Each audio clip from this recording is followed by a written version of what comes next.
don't know if it's because I can walk between two worlds. And I feel like maybe that's part of it, is that it's like, maybe I am there to be that conduit to like connect them to that other side. When it comes to already being on the other side and then being kind of stuck in that sense, to me, I feel like it's just me being able to communicate with them and say, hey, you know what? Like, what can I do for you? Right. You know, you're here, you've made connection with me. What can I do for you? Is it telling this person that you love and care about them, or that, no, you need to go fix your life, or whatever it may be, that maybe that's the closure that they need to transcend. So I feel like, if I'm the vessel to do that, then I have been.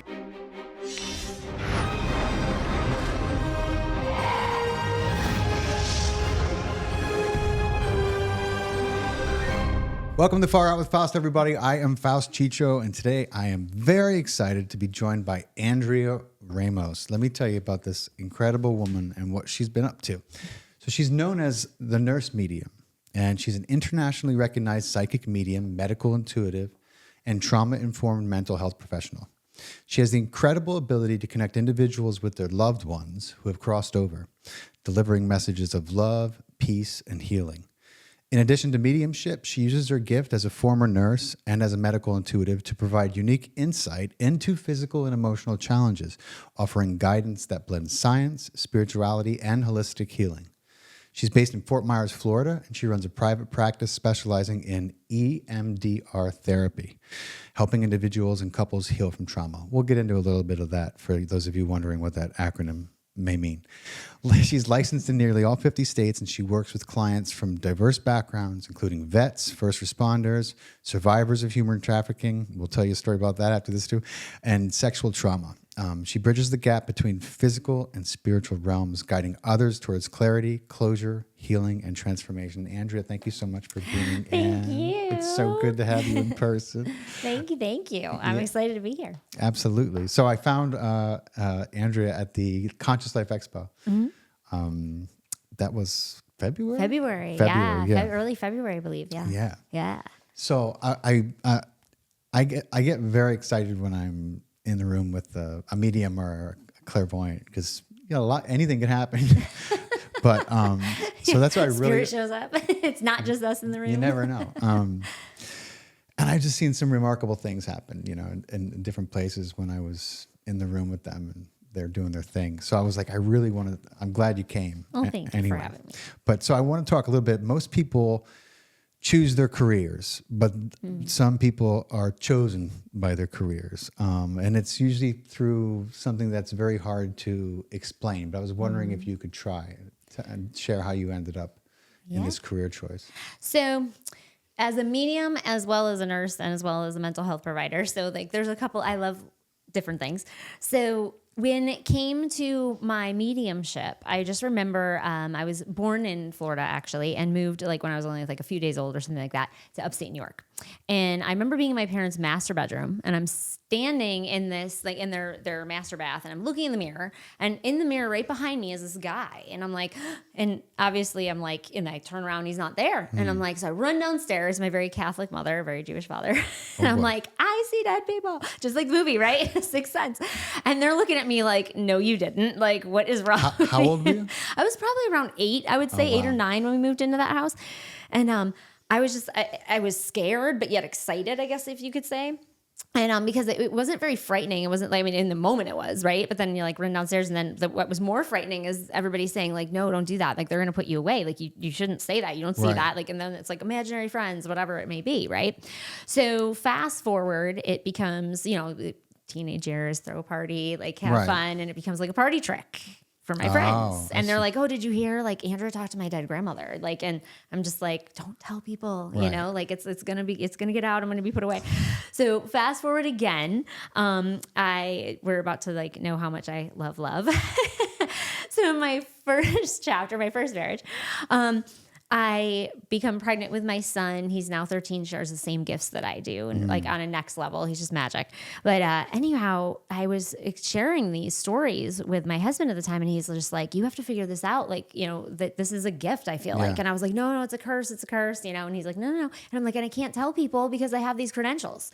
And he's like, no, you need to figure this out. So anyways, we had moved to Southwest Florida. And I come across this metaphysical store and I go in there and the lady just like embraced me and was just like, no, this is a gift. Like I want you to read for me, all these things. So I did. And again, they wanted me to read there. I was like, I can't. So anyways, fast forward again. I'm in, I would do it on the side, like for friends, like, hey, you want to come over? Or some people would hear about it and I'd be like really hush, do it in the house kind of thing. So my second marriage, I get into this relationship and getting to know this person. And I say, what are your belief systems in psychic mediumship? Mm-hmm. Guess what he says? What? They're charlatans. So anybody that doesn't know what that means, it means they're fake. Like this is like, this it's all fraud. Yeah, it's all fraud. So I know a few people like that. Yeah, so do I. And I love that. I love a challenge. So, so I get into this relationship with him and about like 2 weeks into this relationship, I find out that he has pancreatic cancer. Oh my God. So I'm like, obviously he's like, this is your out. Like you didn't sign up for this. I was like, no, I signed up for this. And my guides kept telling me, I kept asking like, why did this happen? You know? And they're just like, you're supposed to, this is part of your journey. Like you have to be in this. I'm like, okay. So I honored that. And wow, that's noble. I just knew. And like, there was just something, and we had past life energies. Like the minute I locked eyes with this person, like I knew that I was good. Yeah. There was something was going to happen, right? Like, yeah, like I don't want to curse, but like, but I was just like, we locked eyes and we said one night, we're just like, what did you, because the minute we locked eyes, we both said, oh shit, we're like, we're doing this again. So anyways, one night we wake up and I had moved into this house and we had moved very quickly into this amazing relationship that we had. And I wake up, and all of a sudden, I see this lady, and she's like walking back and forth. And I don't see outside very often. It's usually images or downloads that are inside. Okay. And but every once in a while, I will see. And she walking back and forth. She goes, "I need you to wake up, Mark." And I was just like, she goes, "My name's Lou. Died in this blue car crash." And she's like, "And you need to wake him up." And I was like, no, like that's not going to happen. So by God, I don't know if it was her or the universe or whatever, or something. He woke up. So all of a sudden he sees that I'm clearly visibly upset and he's asking me to share this with him. And I was like, I can't. And he was just like, I need you to share it with me. So I tell him. Now he gets up and he's about like as white as my cup right here. Right. And he's like, how the fuck do you know that? Right. And I was just like, I don't know. Like it just happens to me. And I'm like, well, who is she? Cause I figure he's a firefighter. Right. Yeah. So I figured he pulled a bunch of people out of cars. Like it could be anybody, right? And she's like, and he goes, no. He's like, her name was Luann. I was the only one that could call her Lou. She died in this car crash, exactly how you said. And he goes, and I don't know how you would know that. He's like, it's not on social media. It happened years ago. And I said, I don't know. And he goes, is she here for me? Am I dying? Like, is she coming to take me? And I was like, no. And he's like, well, get my ex-girlfriend out of our bedroom because it was like the love of my life in high school. And she was. She was, yeah. Well, that would be. Yeah. And he didn't know, like he didn't know what to do. So anyway, so fast forward again. And he passes away and I'll actually tell the long version if that's cool. Yeah, go for it. Okay. I mean, so far so good. So we're in the hospice room and it was during COVID. And of course it's like, nobody's supposed to be there. Right. So I walk into the room and I'm in there and I was the only one that was always there. And I called my mother-in-law and I said, I don't have any clothes left. Bring me something. So, of course, the only thing left was a little black dress. So she brings in this little black dress with my sister-in-law and they walk outside to the patio in the hospice place. So, like, the door closes. The other nurses, she'd come and go and they thought it was just me there. Right. I didn't say anything. We didn't even think about it, to be honest. It wasn't like we were hiding shit. So then all of a sudden, my other sister comes in and we're standing there and we're chatting. And the nurse comes in, our favorite nurse that was there that day. And she goes, and she goes, oh, no, I'm going to leave. And the nurse goes, no, don't worry about it. Like, I won't tell anybody. Like, just stay. I mean, it could have been minutes till he passed. So anyways, that morning, though, I kind of skip around a little bit. I woke up and I knew he was going to die. Yeah. And I just remember saying to him, Mark, we're going to go home today. And I bathed him and I shaved his face and I was just like preparing him for like the day. Like, and I just knew how I knew, I don't know. But, so anyway, so Stephanie and I are sitting there and we're talking and all of a sudden, and Mark hadn't been verbal for like 3 days. Right. And all of a sudden, it sounded like he was right next to me, like right in my ear. And I heard, babe, look up. And I was just like, I stopped and I turned around and I realized because he was so thin, like this wasn't moving. Right. Yeah. And so I got up and I felt his last heartbeat. And I was just like, I knew he was crossing over. And then all of a sudden it was as if nobody said anything to his mom and his sister outside. They just come in. Wow. And his mom sits over in the corner. And God, if she sees this, I don't even know if I've told her the story, part of the story.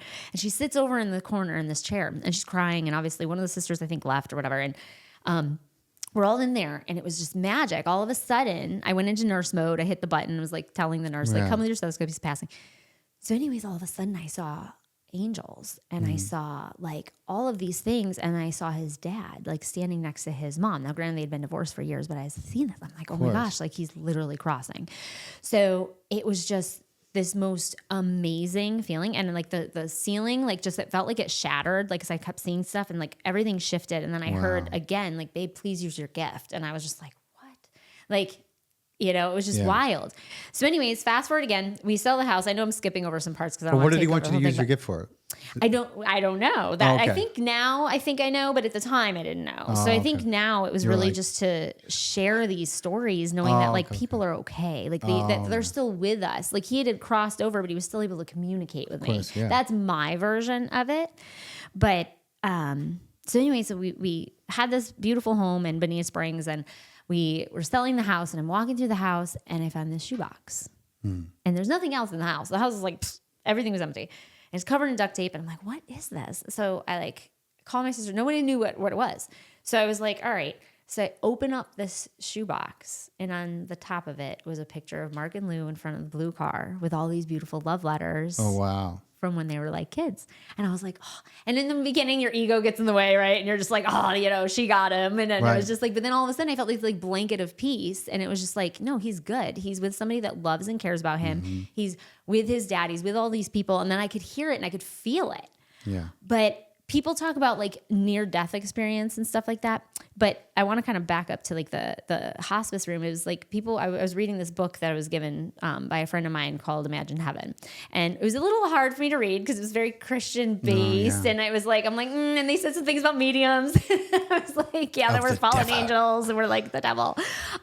However, in it, what one of the things I saw was about love and how you can still like love somebody from the other side. You can still communicate with people from the other side. And they had all these near death experiences. And, you know, and I've had a lot of close calls myself, but the thing is I feel like we can still have a near death experience through somebody else's death experience, because the only thing I can associate with that is like either a part of me died that day too, because this was like, you know, one of the loves of my life, or was it that I got to experience that, which elevated this gift? Yeah. Because I feel like it just kind of turned on something.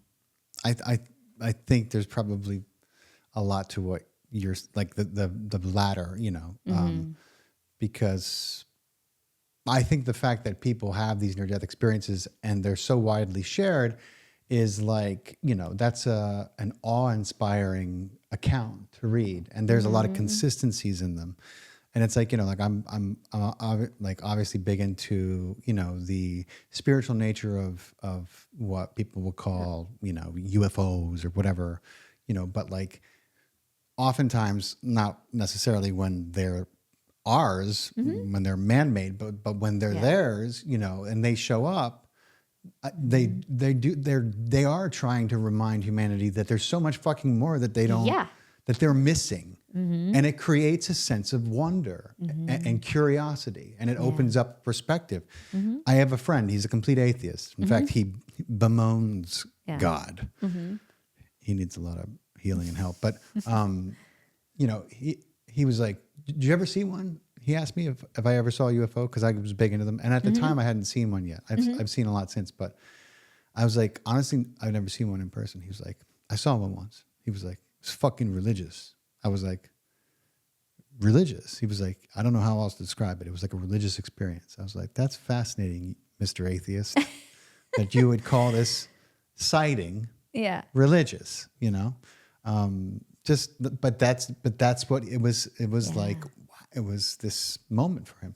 So I feel like, especially if you're in proximity to it, you know, and you are a conduit for it, it makes a lot of sense that it would continue to, you know, complement your experience. Well, and my late husband too was very much not into any of the religious stuff whatsoever. He even said to the chaplain of the fire department who put on his funeral for him and said, I don't want any of that godly stuff there and all these things, but yet was such a believer at one point in like what I did, because he saw it firsthand. And I feel like it really, I hope for him, I mean, he's shared that it really opened him up to something different. And he even shared that with me, like, you know, towards the end, like that was something I'm so glad, because he goes, I feel like at least I'm okay to like go wherever the hell I'm going, you know?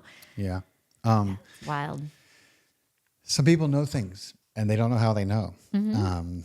But if they study the nature of psychic intuition and knowledge, they might figure out how and why. And I think I do think it's a human thing. Very, very, what do you call it? Latent, or it's not very activated in us. Right. We have a lot to hide from each other. We're not at a point spiritually where we're like, I'm an open book for you. Yeah. You may know what I'm thinking, and I have nothing to fear. It's like it's vulnerability, man. I mean, it's like nobody wants to be vulnerable, and they don't want to open up to that. Like that's huge. Have you heard of the telepathy tapes? Yeah. So like one of the parents was like, so the telepathy tapes is it's a podcast format, I believe, but it was or is being derived from a documentary, and it scientifically documents through these doctors, one specifically, and then others who took up the charge with her. The fact that nonverbal autistic kids are communicating telepathically with their parents and with each other, like not a little bit, not like, well, she got it, but like 98, 99% of the time, absolutely successful. Yep. In these controlled experiments, which tells you that there's a part of the mind that has access to this. But one of the parents said something funny. They were like, I can't hide anything. I can't hide the candy. I can't. Like, what am I gonna do? And I'm like, God damn, I never thought of that. Yeah. Like, that's fucked up. And then like if you're looking at your child and you're having these doubts, your child just they're gonna know. Like, how do you? That is a whole nother. It's a whole other level. Fucking Yeah. treacherous river to try to navigate. Man, I can't even imagine. It's like a whole set of problems. Got to be careful what you're thinking. Well, we should be careful what we think, anyways, right? Because like manifestation or any of those things. I mean, it's like the power of the mind is so impactful. Absolutely. So, you heard voices, right? So there's a clairvoyant is generally someone who has overall psychic ability, but I think it's supposed to refer to people who see, right? Because then you have like a clairaudient. Yep. And so I've heard you mention that you could hear voices. It's like being a very highly functioning schizophrenic. No, just kidding. No, I mean, listen. And maybe that's the Maybe it case. is a I mean, little I've bit. literally talked to people that have ran mental institutions, and they're like, this one lady came to me, I'll never forget it, for a reading, and I started laughing because she's like, she stops me like midway through the reading. I'm like, okay, like what's going on? And she's like, I just wanted to tell you what I used to do. And she was like, I ran this mental institution, and I won't say who she is or where from or anything like that, but she goes, but I used to sit with my patients after hours, and she was like, because some of them, I don't think they were sick. Wow. And I was just like, she goes, because I had the same gifts. She's like, it was just that I was functioning, and I considered it a gift. And I was like, wow, that makes there's a lot lot of sense. to schizophrenia, multiple personality disorder. They don't call it disorder anymore. Multiple personality. They stopped using the word disorder in general. But I think there's a lot more to that spiritually, than science has a clue about. But it's still interesting because. Like, how do you know? Were you could hear voices? I mean, I hear voices sometimes, and I'm just like, I wonder what the fuck that was. Right? And I always ask them, I was like, why are you here? Like, what do you need? What do you want? Like, you have to learn to ask those things too, because it can take us over in a negative way. And maybe that's like the gift of knowing, like, okay, like knowing that we are still in control in a sense. And if we don't like what we are feeling or whatever, you just command, I mean, for me at least, I just command them to go. Right. And I'm just like, all right, you're just not welcome here if you're not going to come here in a healthy way. Take a hike. So there are people who will say, well, you're obviously trafficking with the devil. Right. Yeah. And it's dangerous what you're doing. Most of these people will call themselves religious or Christian. And they're governed by a lot of fear and indoctrination. But so like my whole thing is like, I know that there's people who practice voodoo, and I know that the rituals can be powerful, but I don't believe in anyone's ability to truly violate this sovereign will that we have. Now, I believe they can affect people. But I believe that if you have the right spiritual, fortitude and practice, that they're not going to be able to fuck with you. They're not going to be able to touch you, and that you literally have nothing to fear but fear itself. Because it is your fear that is a chink in your armor. But if you know what you are, you know what your heart is, and you know who and what sits in that heart, then you have nothing to fear because nothing can touch you. And that goes from the fucking devil to the demons to the whoever the fuck you want, whatever entity you want to talk about. That's kind of where I've fallen it. And people are like, I'm sorry for you. I'm like, thanks for your pity. But I mean, what are your thoughts on that? Because there are people who would say, well, how do you know, how do you know you're not inviting something in that doesn't? Oh, I'm not going to lie. I mean, there's been times where there's been very uncomfortable energy, where I have a dear, dear friend. He's like my twin brother, and I will call out for him and I'll be like, hey, look, like I just can't get rid of this feel or whatever it may be around me, because I was just like, and there's been episodes of things where people have like, because I do a lot of things with like trying to find missing children or finding we're talking about that too. And so you kind of have to go into, if you want to refer to it as dark places when you do that. But I really feel like I have my own like set of ways, I guess you could say, about like protecting my own energy field before I walk into that. Now, does it always work? Well, yeah, if I'm really tired, I'm not going to lie. Like I'll pick up on some stuff that I don't want to pick up on. And then I just know that either way, like I'm just like, I'll make sure that I'm protected. And if I'm not, then I, like anything else, if you're feeling a certain way, you reach out to a friend, right? So that's what I do. But it's like, I don't know how to describe it any better than that. Like, where it's just like, you have a choice. It's like your own free will to like dive into that stuff or not, but and you get what you're looking for. Right. Exactly. Like people are like, well, like I worked on, I was in the film industry, as I mentioned, and I was knee deep in one of the most successful horror films made in the last 30 years. And it's a true story. And, I was part of the people who brought the property to Warner Brothers and developed the story and helped put it into the masterpiece that it became. But, like researching the family that this happened to and like the demonology aspects of it, it's like, you can see, I can easily understand why there is this immense terror and fear around it. And why, and how that can also be a gateway. People were like, well, what are they seeing? What are they experiencing? I was like, exactly. Like these people were literally paranormal investigators. They went around looking for fucking demons. And demons were, so there was two attractions happening. They're asking for it to come in. I was like, well, what are you confused about? Of course they found it. Of course it found them wherever they went. And wherever they went, wherever they are, it found them and they found it, know. And that's the way it works. That's the law of attraction. Well, it's energy, right? I mean, it's energy. So it's like, people ask me how do you connect? And I was like, they're like, is it a gift or an ability? I said, yes, it's both. I mean, I just happen to know how to tap into it, I guess. But it's also energy. Like when I talk with my hands all the time, I speak words all the time, right? That's all energy. Like energy continues on even when our vessel gives out. Right. So we're just calling back energy. That's the way I see it, at least, So if you're looking for demonic shit, then you're going to find it. If you're calling out for the energy of it, you're going to get it. It's true. And that's why I'm like, fear, nip it in the bud. Because fear is the gateway, But without the dark, that's my favorite quote, was like, but without the dark, you're not going to see the stars too, right? So you kind of have to have that. And you can balance it. There's a thing called balance and there's a thing called harmony, right? Harmony, everything kind of works together. And I think if you can find the harmony in the light and the dark, then you're in a good spot. Oh, yeah. But if you have to find the balance all the time and you're like playing with the weight on this side or the weight on that side, I think that's where we get so convoluted. Even people in general, just like in their belief systems, it's like, find harmony in it. Why do you got to be so off balance? Well, and that's my biggest problem with religion is I think like all roads lead to a very dark street in Rome. Yeah, exactly. I agree with you there. I don't know a path through any organized religion that is not dark. Yeah.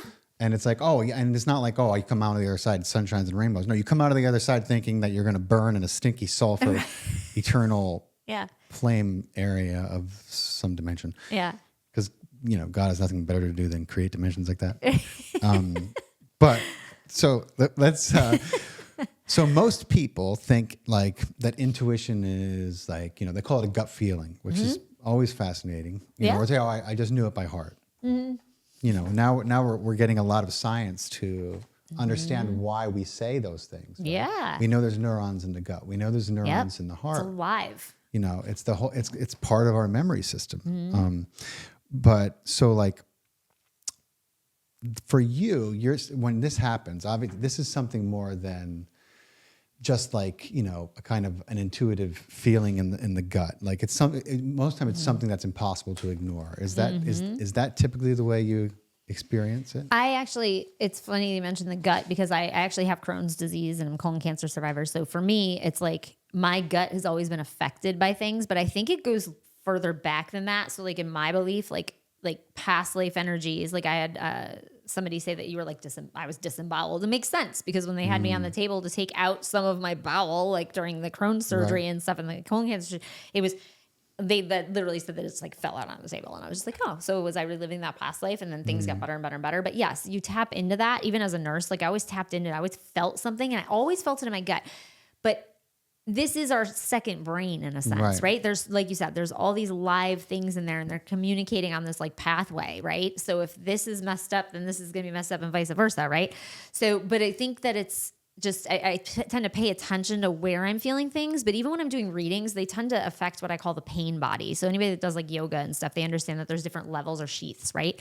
So they tend to like, if somebody's coming through and saying like, I died of a heart attack, like I'm going to know the difference between my body and them, but they will affect my body. Like I'll feel like a punch to the heart or I read for somebody and like my whole torso hurt. And then all of a sudden I saw nothing but the torso wrapped in a paper bag. And I was like, well, that's odd. And I obviously you have to ask the person, are you comfortable with hearing these things? Right. But I could feel the parts of my body that were affected when that person passed. Wow. And so it's interesting, but a lot of times I'll get like a gut feeling or even right before when I'm calling in spirit, especially during large group gallery readings, I'll feel like this uptick of energy. And there's a medium that I think explained it really well, that he had said that it was like this, almost like like anxiety or something. Like it was just like, I forget exactly what word he was. Like, it's almost like it just gives you this uptick of energy, but without the anxiety portion of it. It's just like this flood of uptick of energy, but you'll feel it through like your whole body. But I can't speak for all mediums, right? All of us are so different. Right.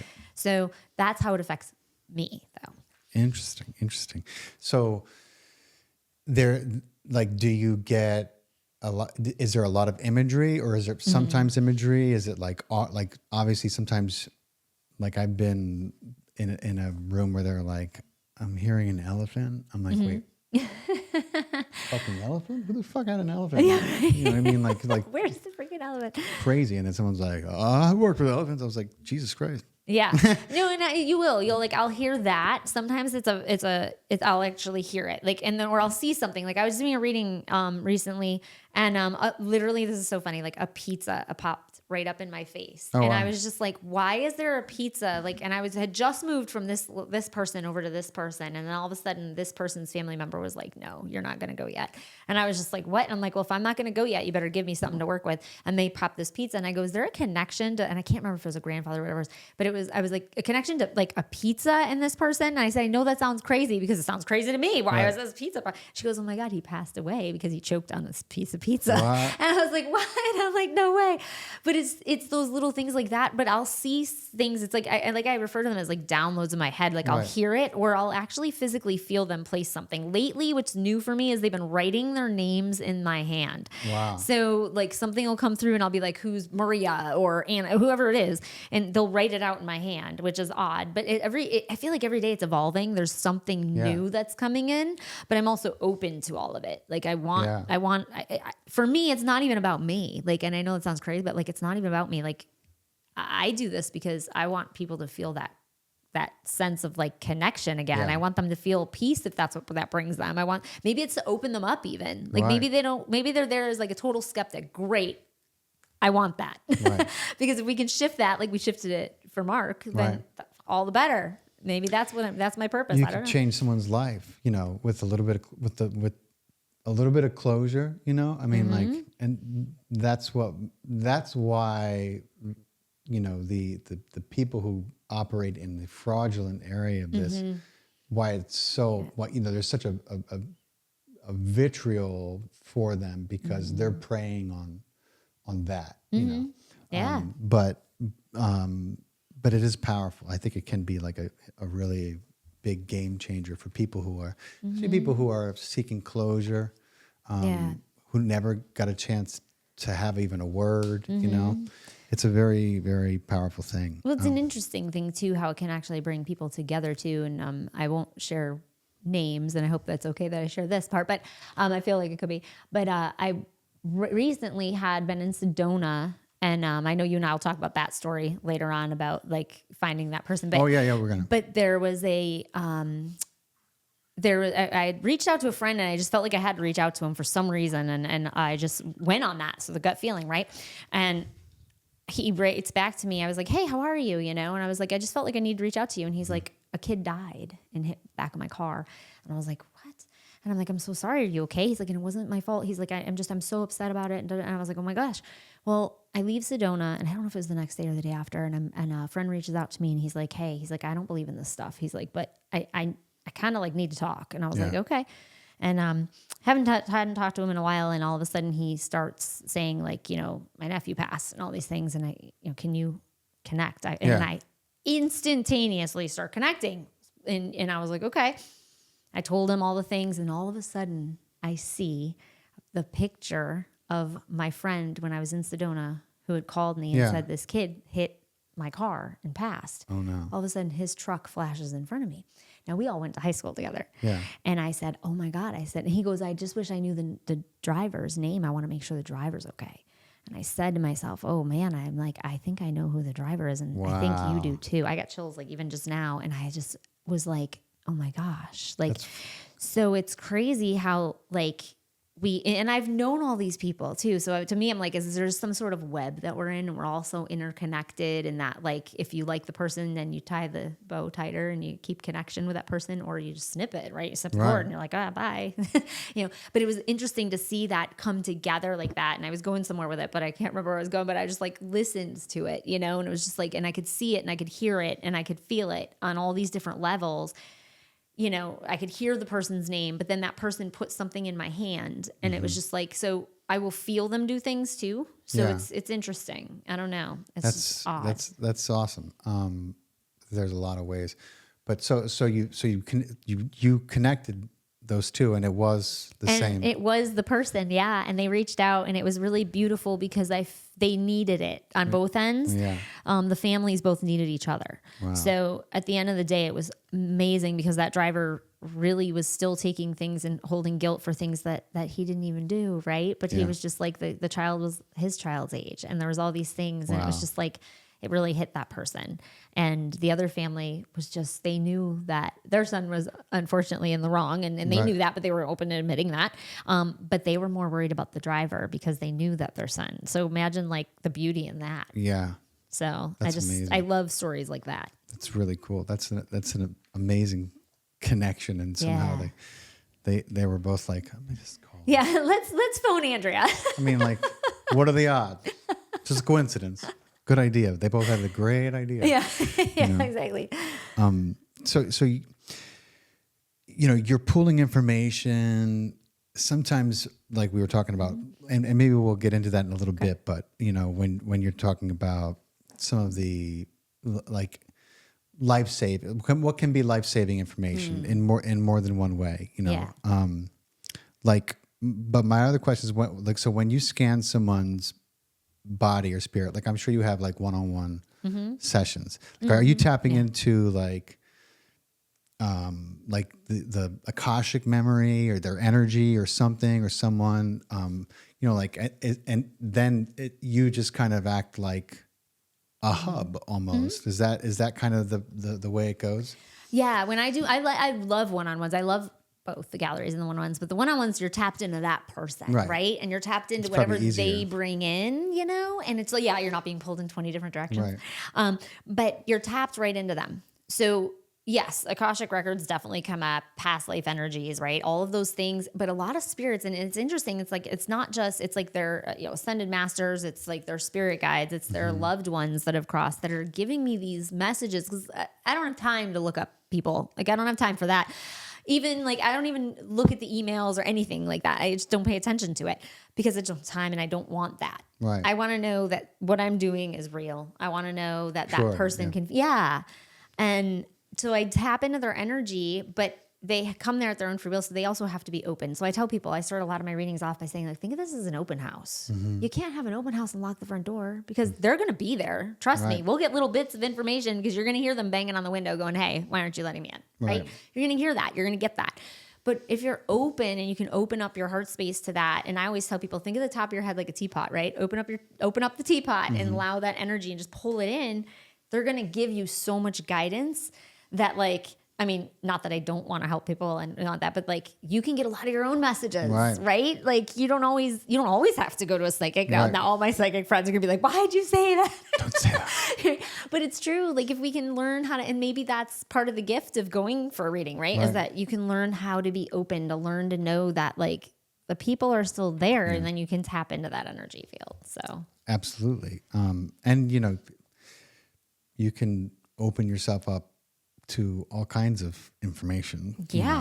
Especially if you can quiet your mind long enough to receive that.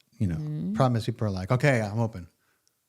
I forgot to do the laundry. Yep. Yeah, that's why meditation is so important. That's right. And I'm like, it doesn't work like that. No, not so much. Can't be thinking about whether you left the fucking tea kettle on. And be like, I was open, nothing happened. Right. Like, were you open or were you going through your list of shit that you may or may not Or they'll block themselves. Yeah. So like, people will be so dead set on hearing from a loved one that they're so closed off to the rest of this like little grain of that one thing. Yeah. And I can now sense it in somebody where there's like they're holding on to it like a death grip, for lack of a better term. And I'm just like, okay, like let's open up to all the things. Let's just breathe and just like allow it all to come in because the flow will just come. It'll just flow over like a waterfall. But I was like, but if we're just so. Some people just like, I want to hear from my grandmother. And like, I did that. Yeah. So I went to like 3 different mediums looking for my late husband and he never came through. And then finally I was just like, why am I looking for him when he gives me signs?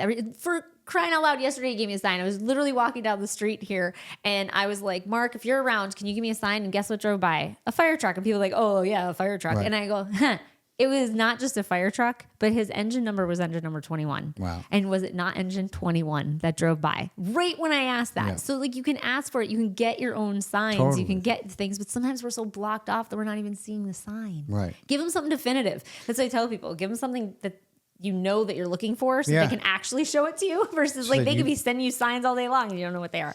Something that you can't mistake. Right. Which is what you need to ask for. If people are just like, send me a sign. And then, they're like, I don't know. Was that it? Right.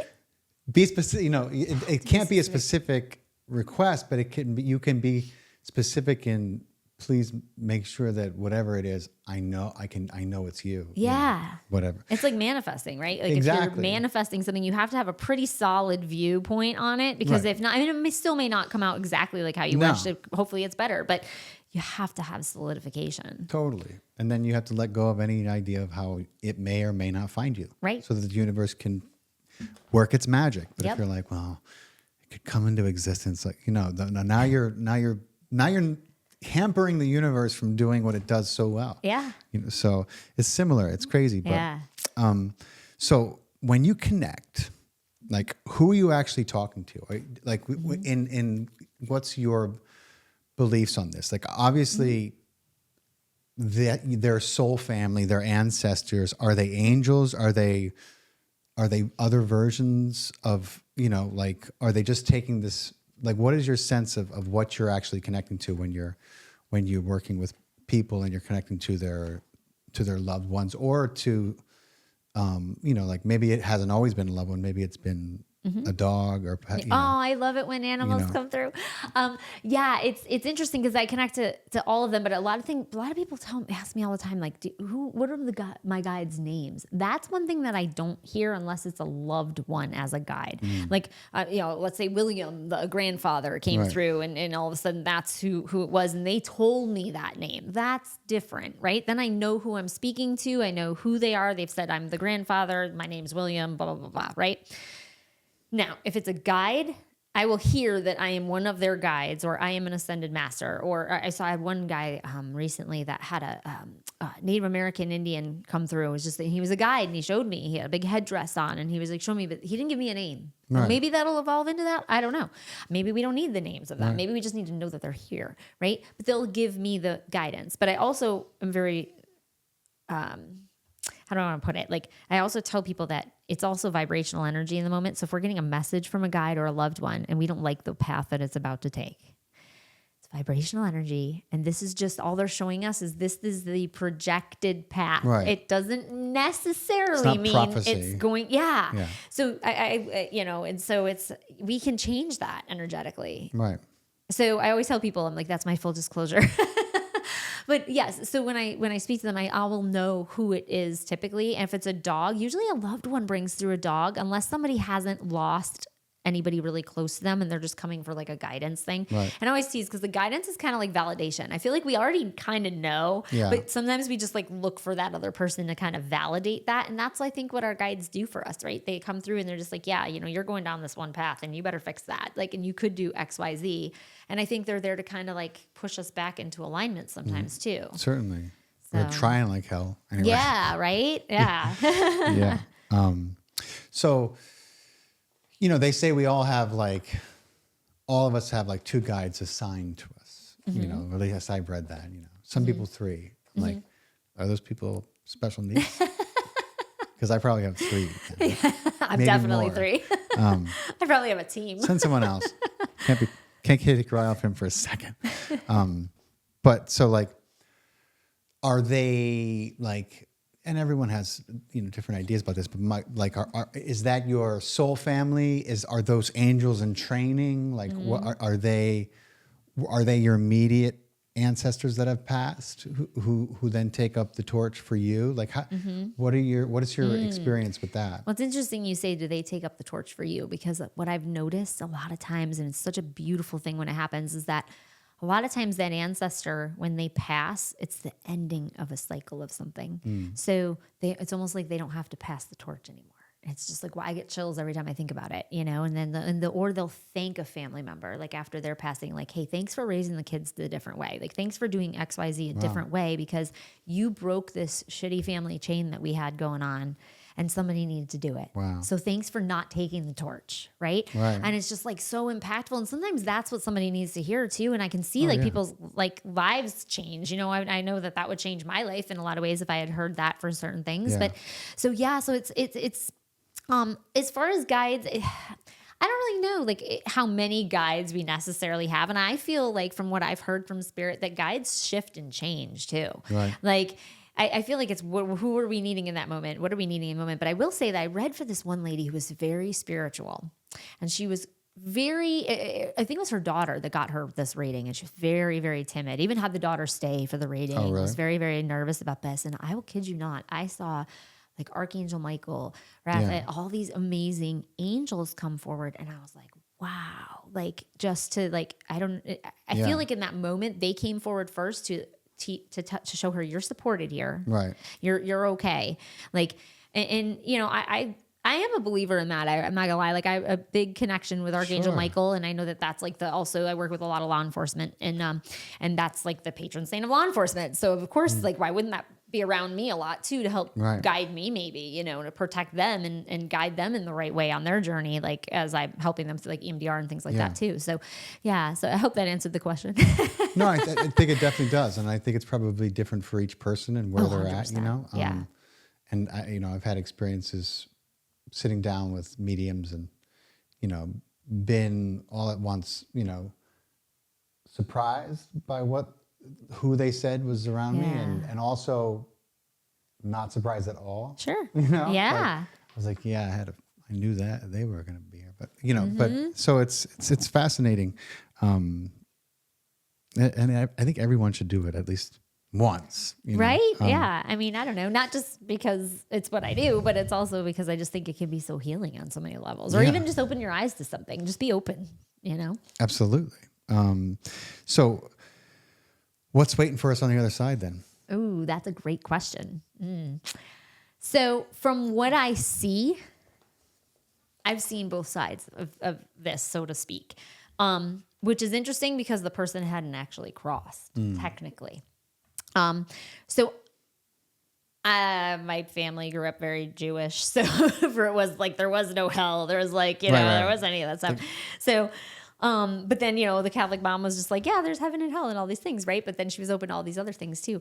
So my beliefs would be that it's whatever we want it to be. Right. It's no different than here. Whatever we want our lives to be, we can create. So why can't it be that way over there? It seems so beautiful when people come through, for the most part. I mean, I've had some pretty angry people come through too, and it's can be pretty healing. Some people don't want to hear from that person. It's okay, we don't have to talk to that person. Right. But I've also seen the other side of it. I had a dear friend that had been into opioids and drinking and all of this stuff, and he had temporarily crossed over, so to speak, and he had a choice to make. And I remember a friend calling me and saying hey, he's over here, and can you communicate with him? And believe it or not, I can communicate really well with people that are kind of on the the dementia. It's you're living between two worlds. Yeah. So it's actually really fluent communication with people like that, which is interesting. I had a lot of interesting dynamic with patients, especially in geriatrics and stuff that had dementia, that I could actually better, when we were talking about telepathy earlier and stuff, that you better communicate with them on that level. And maybe they would always tease, if it's a troubled patient, give it to Andrea. Yeah. But so no, what I was saying was to communicate like that. So this person had temporarily crossed over and had a choice to make. And a good friend of theirs called me and said, can you communicate with this person? And I said, well, I can try. And of course I was at work, and I closed my office door, and good thing I don't work there anymore. I probably would get fired after this dialogue. So I went over there, and I walked up, and it literally looked like the catacombs. It was the coolest thing ever. It was so dark, and it looked scary, but it was I'm oh no, I'm supposed to go here. And I'll never forget it. I kept hearing Mark say to me, my late husband, you can go over there. You can do this. I'll be right here. And I was like, I don't think I'm supposed to do that. And I don't even know if that's you. And I remember saying it and not knowing. Right. And I just basically put my foot over and was like, hey, buddy, you have a choice to make, and make the choice, because we're all over here hoping that you're going to come back. But if you come back, please just do something better. Just do something better. And I'll never forget, I snapped out of it, and all of a sudden the phone's ringing, and it was my friend, and she told me that this person woke up. Wow. Well, this person is no longer friends with any of us, which is interesting, which I'm okay with, because I've seen this person's journey, and I'm wowed by it, because this person is completely changed. This person needed a liver transplant. This person needed so many different things, and woke up and never needed that liver transplant. Totally cleaned up their life, totally helping other people. And it's such an amazingly beautiful journey that for me, that was enough. That was enough. It was. So what was up with the catacombs? So were you just kind of were you just so you closed your eyes to try to tune in, and then you were transported? Wow, that's fascinating. And it was just literally so dark, but it was beautiful. It was literally skulls. It was a fence, and it was just I knew there was a sense when we talked about gut feelings earlier, you're not supposed to be here, and you're not supposed to do this. And I was just okay, well, how far of a limit can I push? Right. So I was well, what if I just take a toe over there, get my feet wet, and talk to him? And so I did. And I was just and then I came back, and I felt really off for the rest of the day, energetically and stuff like that. And then it was fine, but it was a weird. Interesting. Because one of my next questions was have you ever crossed fully into another realm? And but I think you just answered it.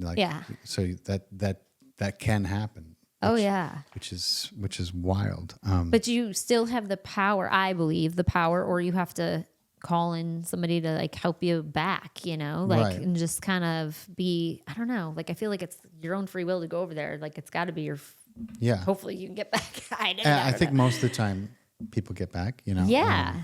I've heard crazy stories from meditation retreats I go to. Yeah, I'm sure. Especially sometimes with older women, they just hit that beautiful place of like, it's just so far removed from this physical plane. Like they are the whole universe, and then it's like, it's time to get back into that old frail body. And they're like, I don't even, like some of the experiences described are like, I don't even know which one's mine. And I don't know if I want to get back in it, even if I can find it. Right? Yeah. Like, so how do I find it? And then how do I fit into it? Because I am the universe, And it's funny because we were at this meditation, it was a Dr. Joe meditation retreat. And this woman was like, she sounded like she was duct taped, kidnapped, and like somebody stuffed her in a closet. Like all you heard was like, and I was like, what the fuck is going on? Yeah. Somebody's having an experience.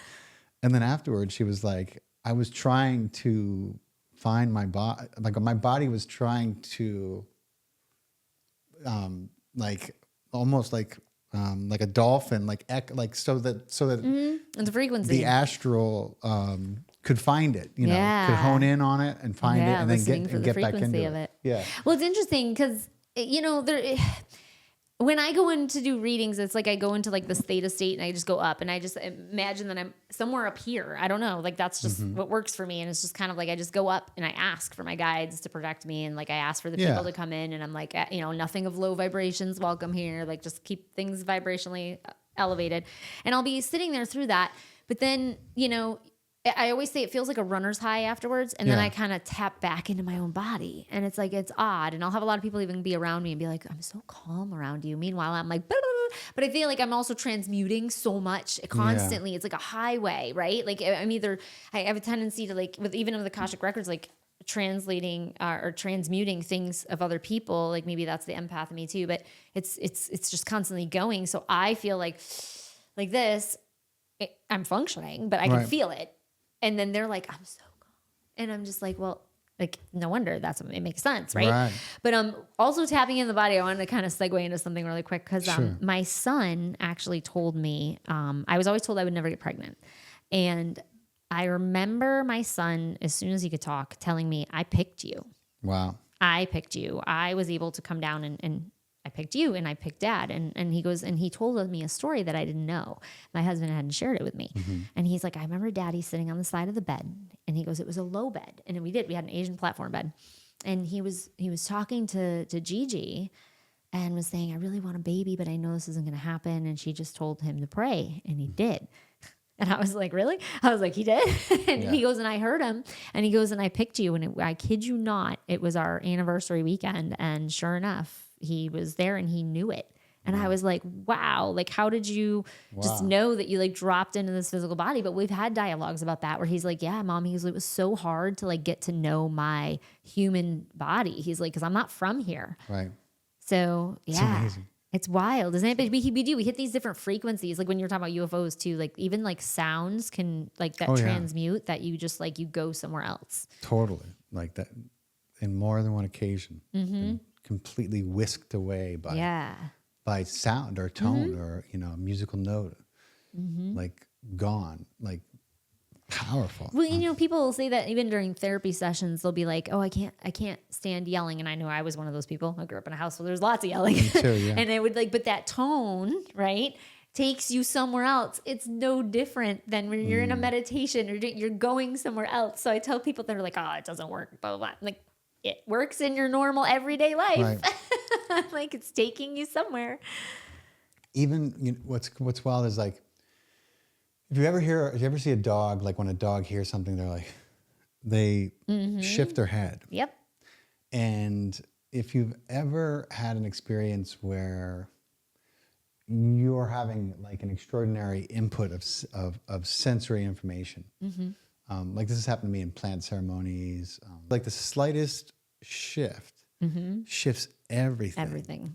It's like it just changes everything that you're receiving. Yeah. It's like, wow, our brains are such receivers, and we just don't think about it so much. You can experience that incredible transistor that is our brain. Well, it forces you to let go. Yeah. And we in this physical form sometimes we just have such a grip on everything, and it's just like this has to get done and all these things, and it's just like just let go.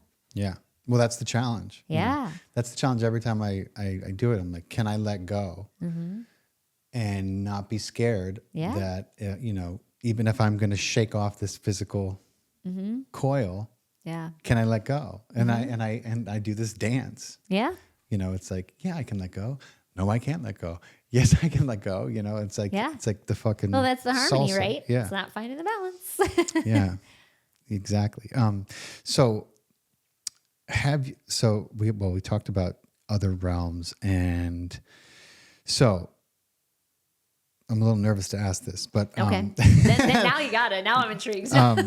because we're sitting here in my studio, and so my question is like, this is a new house, like, although there was maybe an old foundation, but well, there always is, right? It's underground energy.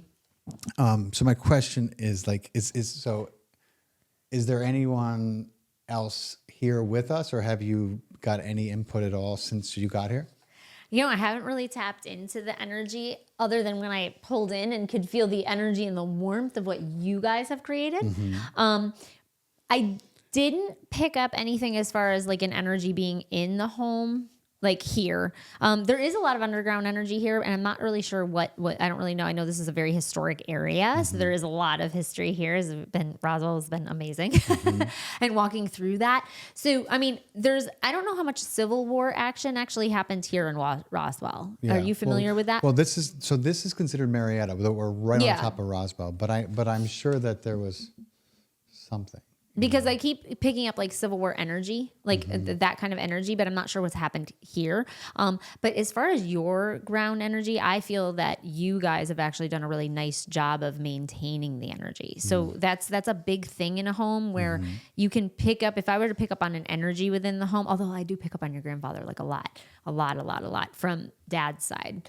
That's the energy that I pick up around here the most. And that one, he's around, he's actually in your home. Is there a connection actually between your son, the son that hugged me? I don't want to say his name out loud on radio, but the one that hugged me. Is there a connection to him and him somehow? So you're talking about my dad's dad? Yes. Well, let's see. Because there's some connection to the name in your son on that side of the family. Because I keep picking up like dad's side, but then I keep picking up the grandfather's energy from that side.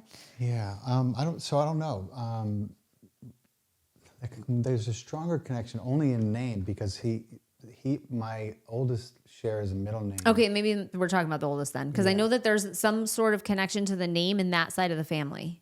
Yeah. I mean, so it's his middle name is Salvatore, which we later found out was actually my grandfather's real name. Even though he went by Yeah. Okay, because he just gave me a yes. Because he was like, he kept telling me that this is like, there's a connection to the son in that. So I was picturing the son that I met. Yeah. And he kept telling me there's a connection to that.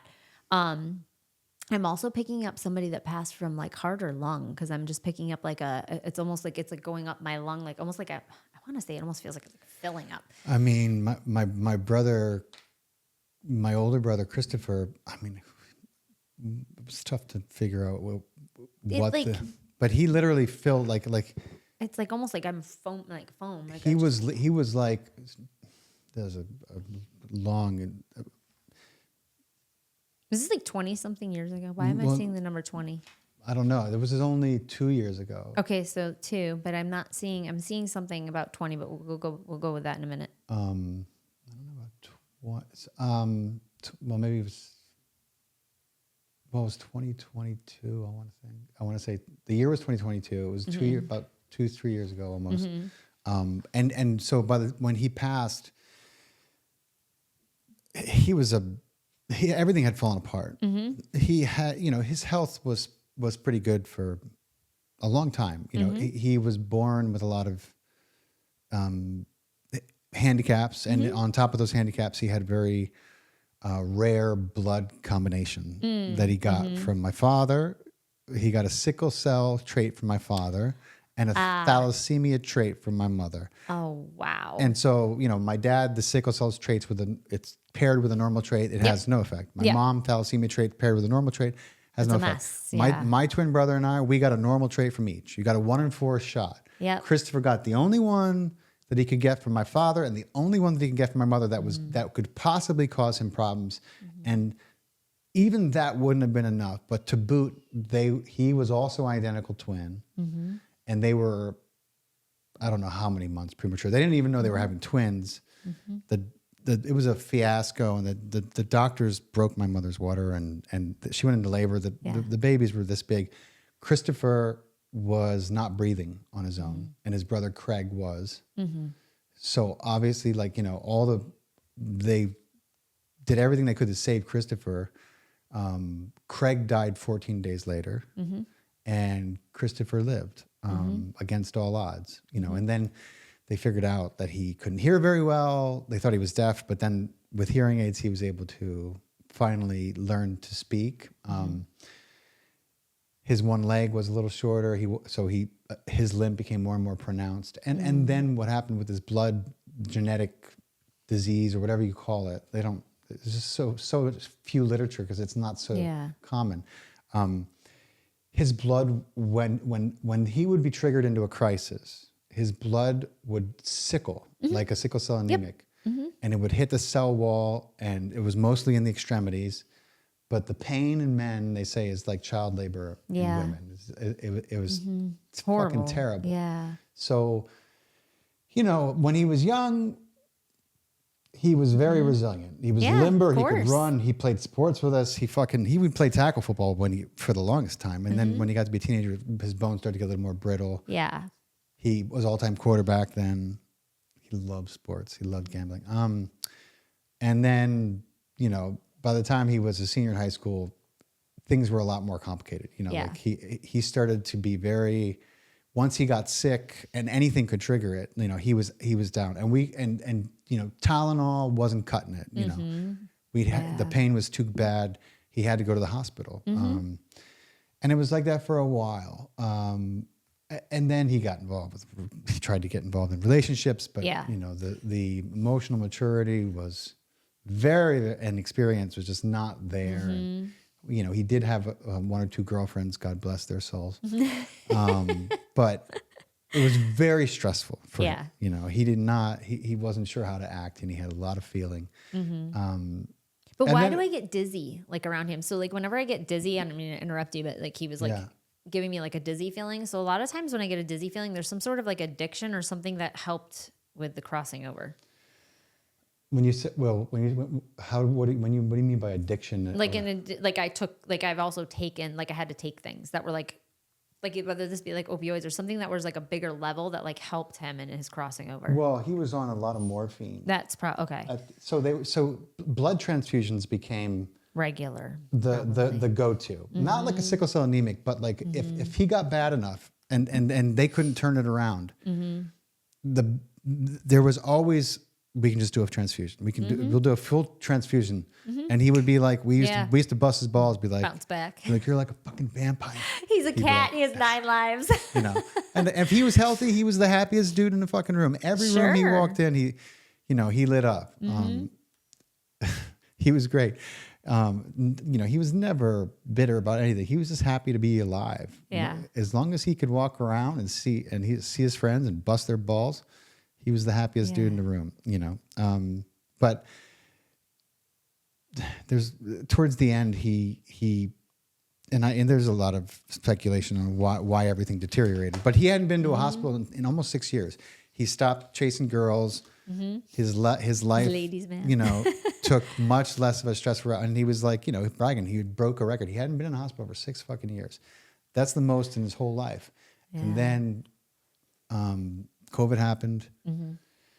The doctors told my parents that if he gets COVID, he'll never, you know, he's got enough. He has comorbidities and issues, and so of course they vaccinated him three times. You know, now I understand exactly what happened and why they did what they did, and there's no way to know if that's why, you know, things just completely. I mean, the wheels just fell. Everything fell. It got to the point where even with the transfusions, there was nothing that was gonna.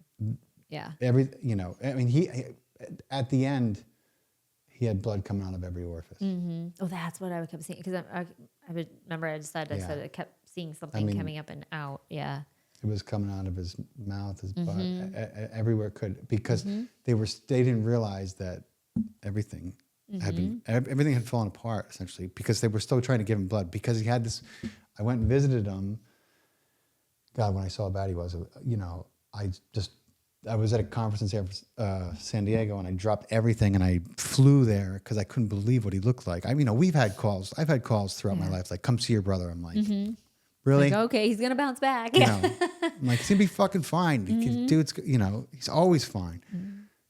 Come see him. He's bad. Okay, we've done that a few times, but my mother, there's something in her voice, and then my brother Chris, she told me that he had said, I'm going to die in this fucking hospital bed.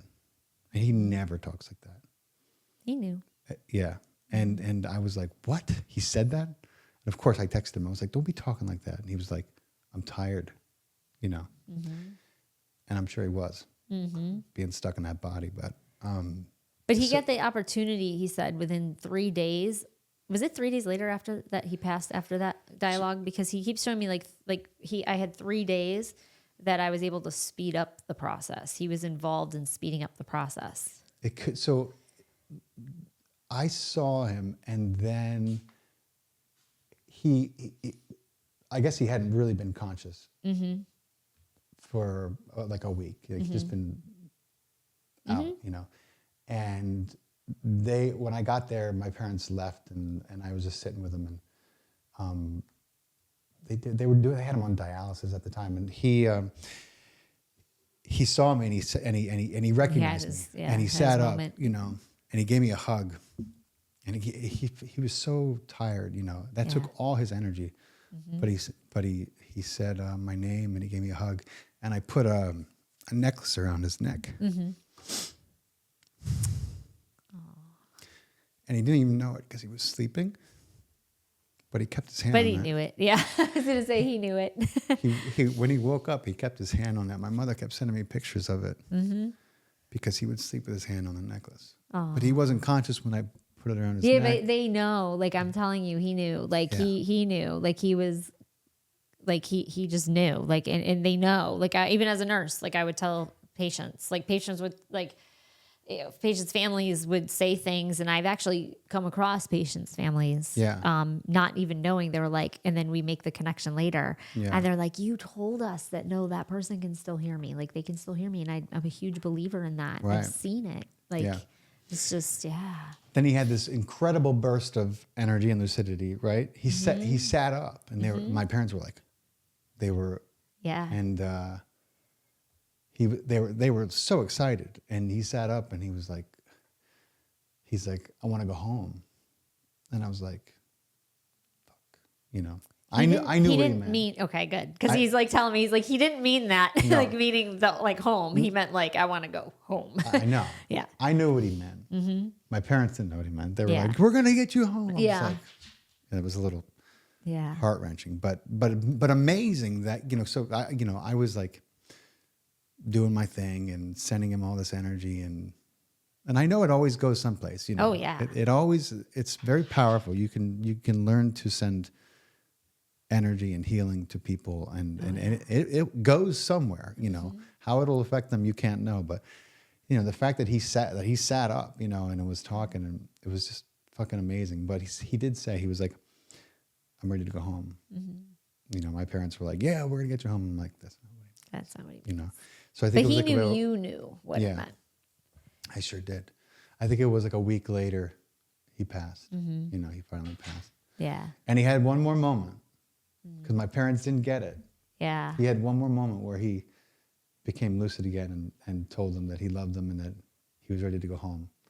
And that's when he waited for them to leave, of course, and passed. The dignity behind it, that I don't want to do that. He also says he didn't want to do it to mom because he said mom wouldn't have been able to handle it if it was. He goes, Dad probably would have got through that. He goes, but mom would never have been able to handle that if she was there. No, he's right about that. Ever. He's like, she would never been. It was hard enough, but he goes, if she had been there, He goes, yeah, that would have been not good. He goes, you would have had your hands full. Well, I'm sure.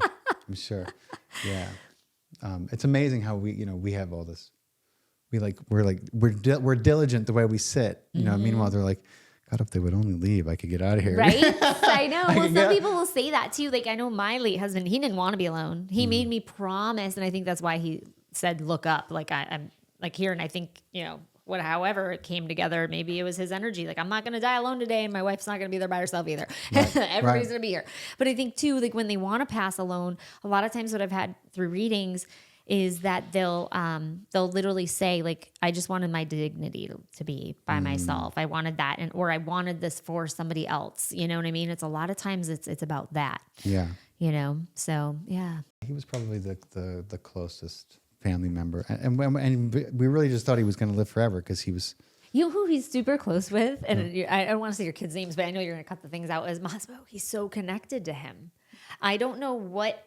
Massimo, you said? Yeah. He's really connected to him. So he tells Massimo, me there's a lot of things that he goes through. Like, do they have similar personalities in a sense? Because we can't go anywhere without Massimo being like, let's have a cheers to Uncle Chris. Oh my gosh. No way. He's so connected to him. Like he is 100% one of his spirit guides. Like he's just like, no, that's my little person. Like he's just like, that's my little man. I've always felt that there was a connection there.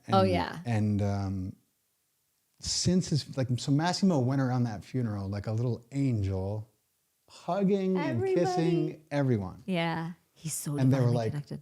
How did he get so sweet? I'm like, well, he's usually not that sweet. I don't know what I mean, he was exceptionally sweet, but just going around and making everyone. He felt the energy in the room. He knew, and as lighting up the room as your brother was in this physical form, it was almost like he was able to pass that and still be that within him and be able to like hug and make sure everybody was okay. It wasn't just your son. Like he kind of embodied him and went around and was able to do that, to like hug on these people that like, all I keep seeing is like him smiling and like I don't know if like his cheeks would kind of like go like this a little bit, but like I just keep seeing like a big smile, but like I keep seeing him like almost like embodying him and going around to making sure that like that everybody's good. Like I think that's what he really wanted. He just wanted to make sure everybody's good. It was great that I had all these extra lives, so to speak, but like he's like it was just making sure about everybody else being happy. That actually brought him a lot of happiness. That's amazing.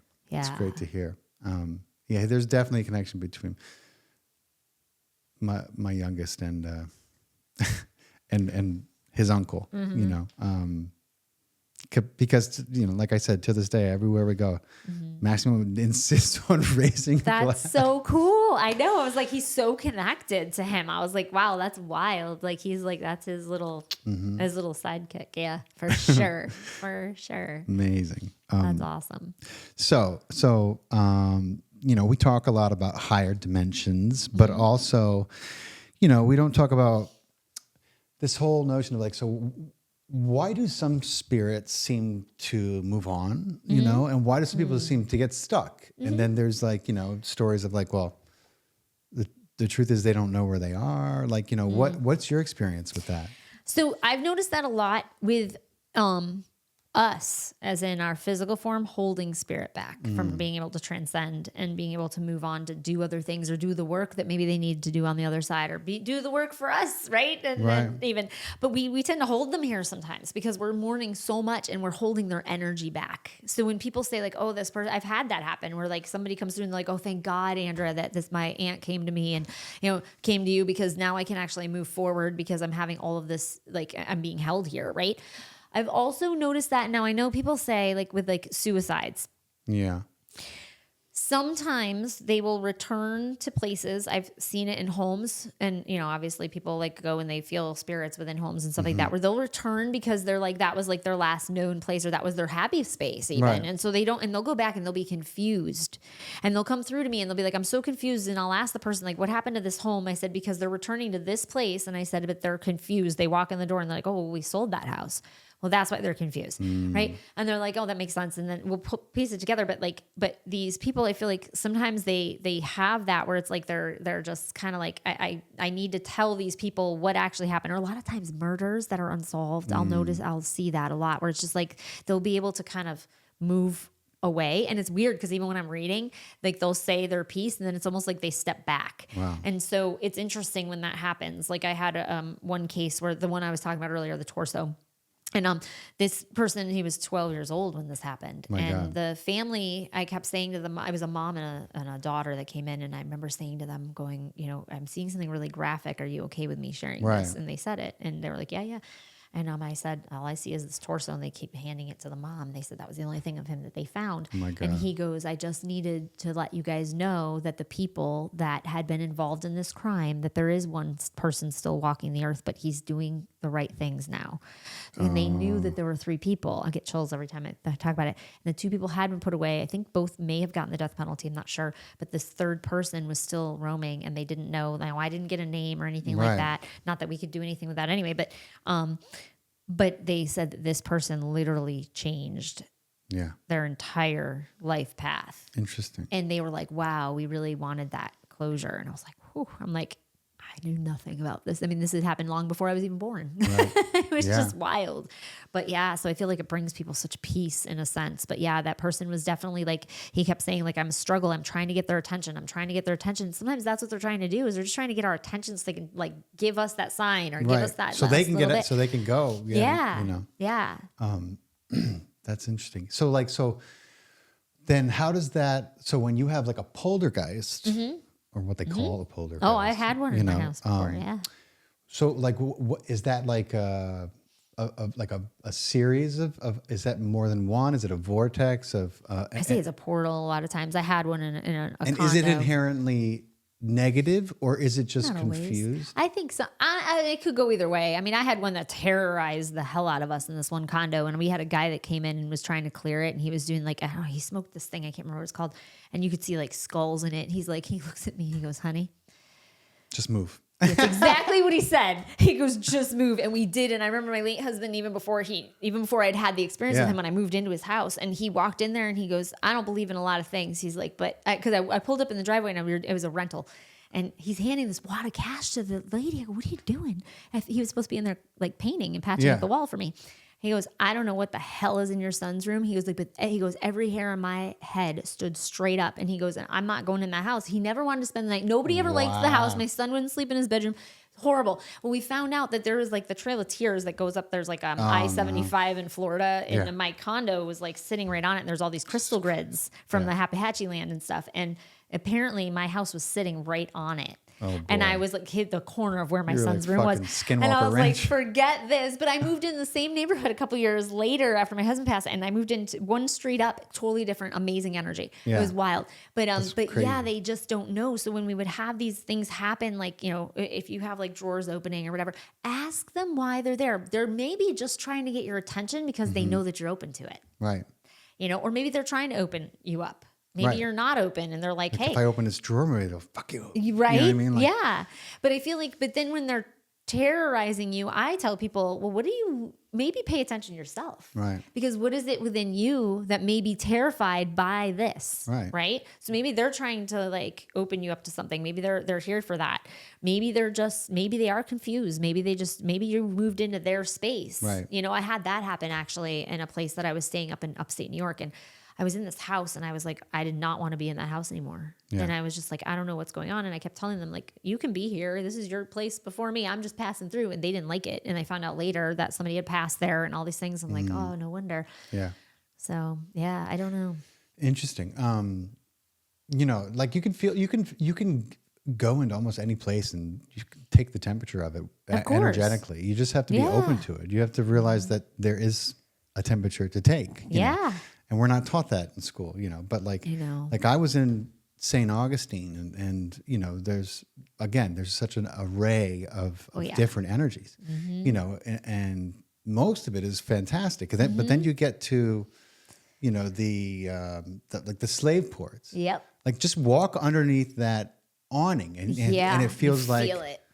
Yeah, like all of a sudden you're wearing a 50-pound weight vest, you know, I'm like, Jesus Christ. Yeah. So much density in that little area. I'm like, let's go somewhere else. Charleston, South Carolina, I felt that way too, around that parts of there as well. It's like, it's very interesting energies, but even upstate New York, there can be some really heavy energies. There's a lot of Native American land up there and stuff. And every time I'm around like that, like the Onondaga Nation area, there's like a different energy. And then there's like part of it is just like right before you lead up to it. I don't like that area, not the Onondaga Nation. I like that area. And then once you move into that area, I don't know if it's because they protect their land so well or something. I don't know, but the energy just like lightens. Yeah. And that's it's crazy because you could like, people seek out these sacred lands because they can be such an incredible portal, for paranormal, supernatural, extra dimensional.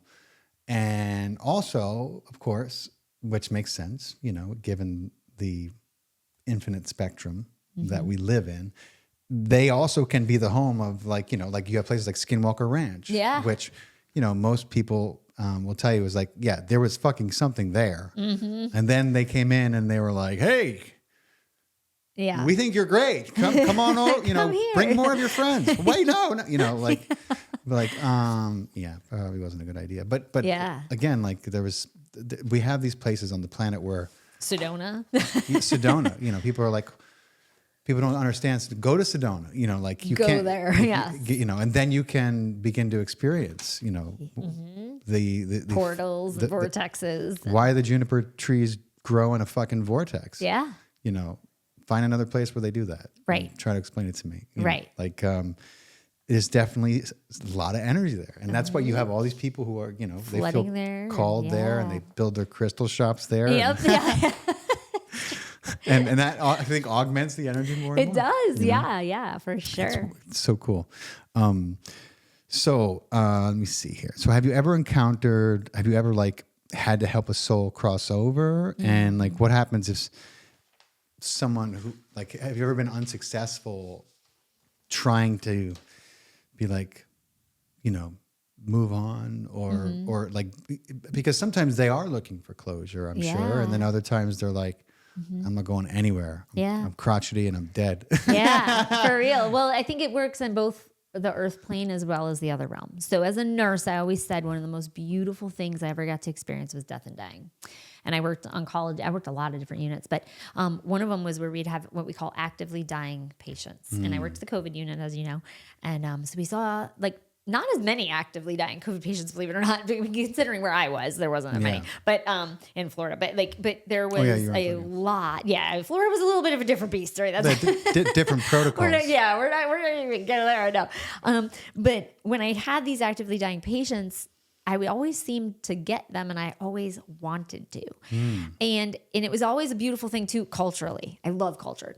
Different cultures bring so much value. And I just remember being there with them and being able to like help support them through that process. And people would always say like, why do your it's terrible. Why do your patients go so much faster when they're with you? Otherwise they'll be like hours long. And I've had ones that were hours long, and just really helping them like better understand. And I don't know if it's because I can walk between two worlds. And I feel like maybe that's part of it, is that it's like, maybe I'm there to be that conduit to like connect them to that other side. When it comes to already being on the other side and then being kind of stuck in that sense, to me, I feel like it's just me being able to communicate with them and say, hey, you know what? Like what can I do for you? Right. You're here, you've made connection with me. What can I do for you? Is it telling this person that you love and care about them, or that, no, you need to go fix your life, or whatever it may be, that maybe that's the closure that they need to transcend. So I feel like, if I'm the vessel to do that, then I have been, I feel like, that's what they tell me. I got to honor that. But, am I sitting here tooting my horn saying, that's what I do? No, but right. Those are the only two things that I can really put definitively, that it's just like, like even my husband, I feel like I helped him cross in that sense, and just letting him know there were things and processes that we did that was just like, no, I know you're going to be okay. Like I knew he was a big firefighter. So like everybody and their sister came to this funeral, big funeral and everything. But even just the process of obtaining him from hospice, that crossover process was like, hey babe, I know that I'm going to make sure that, cause he was always worried about his appearance, that he looked very different than when he was in the fire service. Right. So I honored that in his crossing over by doing the best that I could do in making sure that he was presentable, I guess Right. you could say. And it was literally just shortly just after that he crossed. And I don't know if maybe that had something to do with it, but I kept feeling that. So I went with that. And I try to do that with, when I was doing, floor nursing, which I don't do anymore, but When when you're I doing was the what thing? floor nursing is what we call it, like working on the floor, like in hospitals. Oh, okay.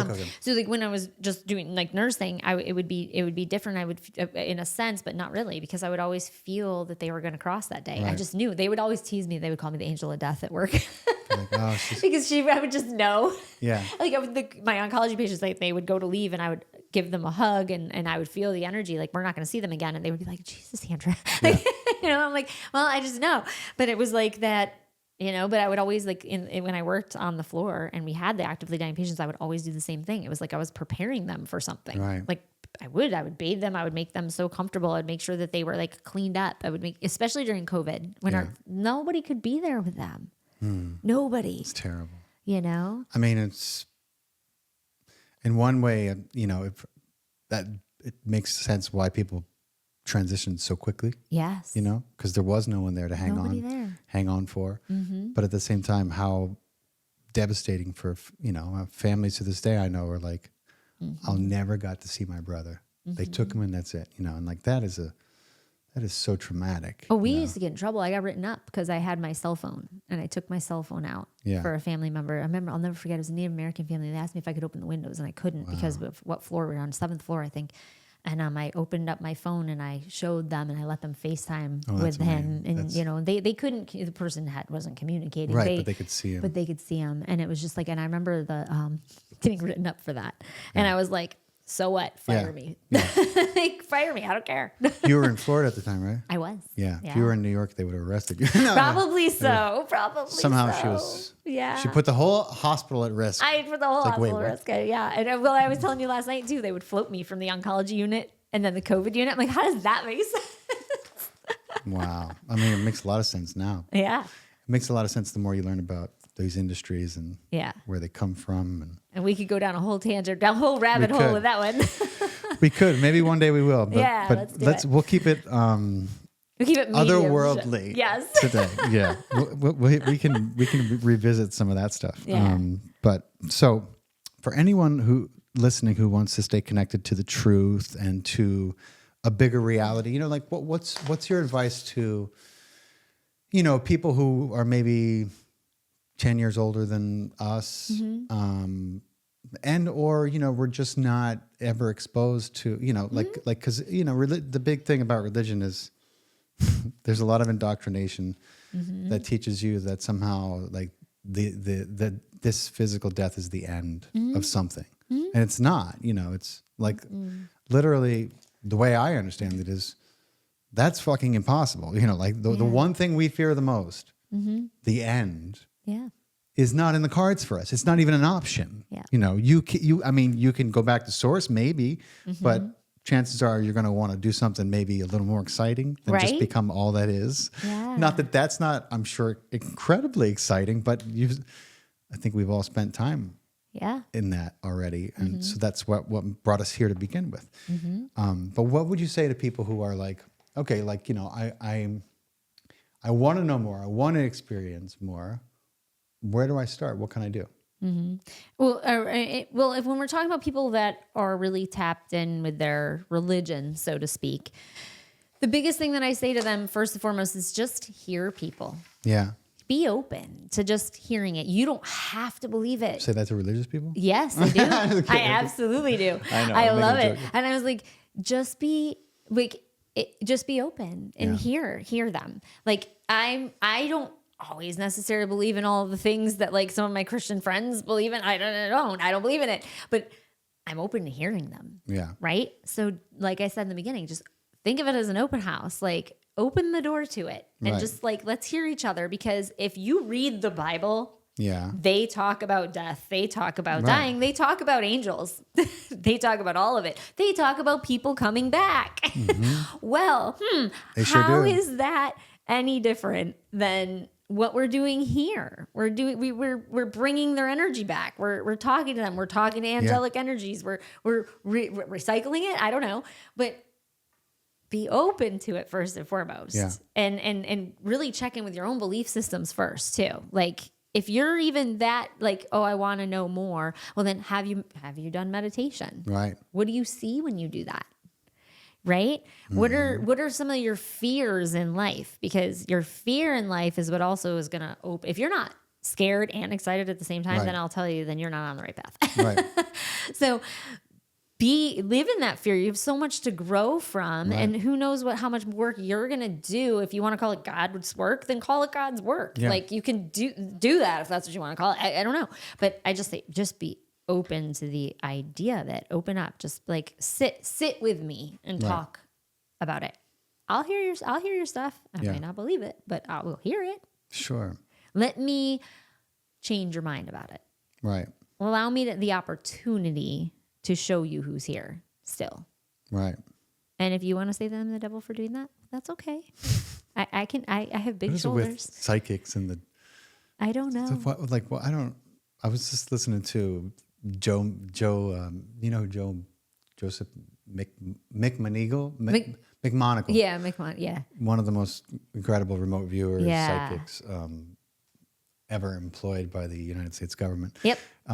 He had a fantastic interview with Sean Ryan. Like I've seen it. 5 hours Yeah. goes like that, you know. Yeah.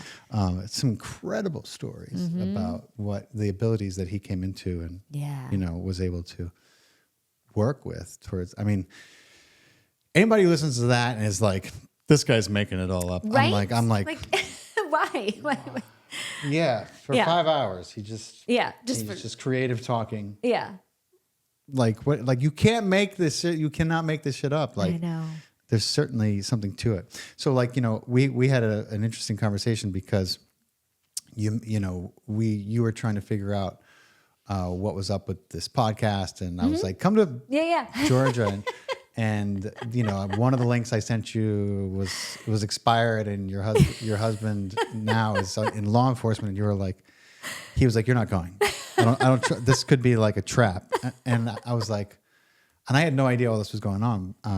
But then when we spoke, you were like, well, I do tend to do some work with some of the law enforcement agencies and through their agencies, and I was just wondering, like, one of the things Joe talks about is like, God, there's no better feeling than helping people find a child, a lost child, especially alive. Yes. I get chills. Just and I'm thinking about wondering, like, if you have had that kind of experience, or like, typically, what's the process if law enforcement reaches out? Unfortunately, I have not been one that has actually been asked to find anybody who's could potentially still be alive. Oh, okay. So I do hope for that day. I Yeah. hope for it all the time, because I think as a mother, I couldn't imagine that amazing feeling, right? As a parent in general, but I've had but it's also been an honor to help be able to find closure for these families. Like we were talking about last night about a family in Sedona, and I had somebody come up to me and show me a picture of somebody they were looking for. And I said, you're not going to find him here. And I kept seeing a bear and a doe, and the child was standing behind this doe. And I was just like, I don't know. And then all of a sudden I felt like I knew that I had passed. I won't say all the things on how he passed. I don't know if that's appropriate or not for the family, but, and I kept seeing, and I said, but you can't get to me by foot. And I just kept hearing that. And it was like there was brush. And I said, you need a drone and you're going to find him on the backside. But I said, I don't know why I'm seeing a bear and a doe. And the lady that asked me the question goes, well, we're checking for him on Doe Mountain. I was like, no wonder. Wow. That makes sense. And so it was a good lead. But it was like, they ended up finding him exactly where I had said. And I just remember going for coffee the next morning and seeing the helicopter go over, and I heard the kid's name, and it's like, they found me. And I was like, oh, and I just couldn't imagine like That's the amazing. family to have that closure, even though it was probably, I couldn't even imagine as a mom what that mother must have gone through. Because I believe I heard in the story that she had lost a child not that long before. Wow. So it just makes you wonder, but that closure, I think, and then obviously like cold cases. There was one that I wish they had found the person sooner because the person actually was alive. Damn. That upset me very much. So there was a case up in Cape Coral, where I'm from, and there was I don't know, he'd been all over the news. I can't remember the guy's name, but he has like tattoos all over his face or whatever, and he killed a bunch of women. And unfortunately, my son's bonus mom. That's what I call her. I don't like the word stepmom because she has a lot of love and light to his life. So, but it was a friend of hers, and she was leaving work or going to work. I don't remember the situation. And this guy had gotten a hold of her, and my son's dad calls me and goes, can you just tap in? And I was like, she's alive. I said, this is the field. I see her. You guys, and they were all looking for her, but they had closed. I guess they had like stopped that night or something looking for her. I don't remember what it was. I was like, no, you guys got to go to this field. Like, I'm like, she's still breathing. Like, I was like, she is not going to make it if you guys don't get to her tonight.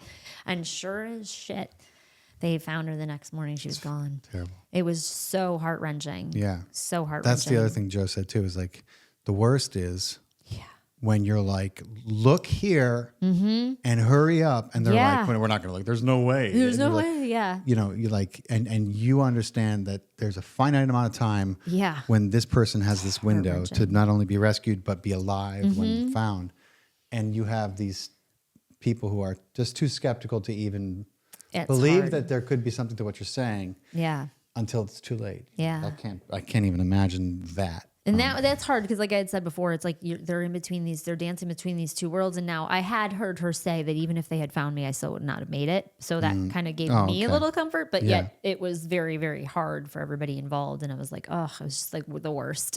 Yeah. The worst. But yeah, it's a blessing and a curse is what I like to say. Yeah. It could be a blessing and a curse. Sure. For sure. Sure.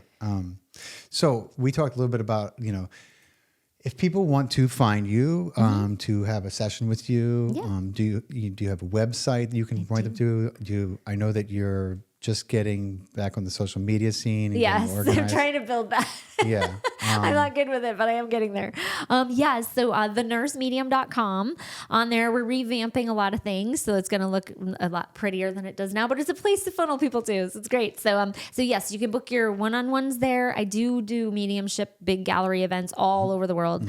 So that you just get a hold of me through that as well. Sure. And we can always accommodate that. I'm going to be in a lot of different places coming up. I'm in upstate New York in June, I believe Vermont and maybe Ohio or something like that in July. Cool. South Carolina, all these places. So it's like I'm just kind of bebopping around everywhere, and even retreats that kind of help people open up to this mediumship side, like intuitive development and things like that are coming down the pipelines too. So very cool. Yeah, lots of fun stuff. Very cool. Yeah. So when we gotta get you a social media presence going, because you have a lot to say. You can talk on a lot of things. You can say a lot of things that people would be very interested in hearing at any point in the day. Thank you for that. So definitely, there's definitely a place and a demand, I think, for what you're bringing. What would you say your if you had a specialty? I know like you go by nurse medium, but would you consider? Well, I have a lot of credentials. No, you do, and that's I was wondering. Weird. I knew you were a nurse, and I'm like, is that why still a nurse? Always a nurse, right? Right. Yeah. But what would you say is your strongest forte? Ooh. Okay. So I have a doctorate in functional, holistic, and spiritual medicine.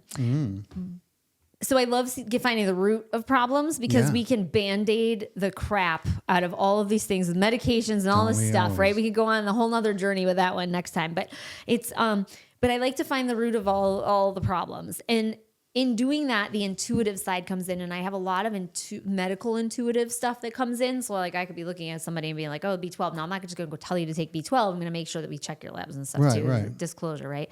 But doing that and having that intuitive sense, building that into the mental health. So the mental health is like my passion because I see, because obviously mediumship is mental health as well. And we have to maintain that in our own mental health in order to be able to show up as the best version of ourselves for somebody else.